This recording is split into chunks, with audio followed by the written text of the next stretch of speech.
My very first day, I saw results. I've never had that before with any advertising company where you got it the first day. I took a chance. I saw them on YouTube and I didn't know them from anybody else, but I took that chance and it's well worth it. I've even upped the spend from what I started, and I've only been with them a couple months, but I've seen great results, great return on investment, so it's worth it for me. I've tried other marketing companies, big ones, and they told me that they were the best and they could do a lot for me. And unfortunately, they weren't able to bring in the calls. I've even tried to spend more money on the pay-per-click and still they couldn't produce. So once I joined ARM, the first day I was very surprised. I got 3 calls.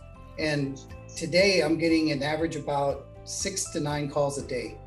So I think it's money well spent, where I've tried pay-per-click with other places and I've tried other advertising, and I think this one works the best.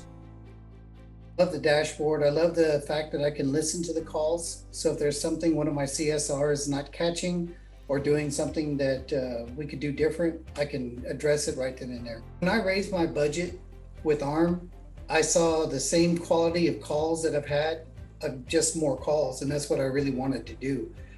If you want to grow your company and you want to have more calls, this is a way to do it.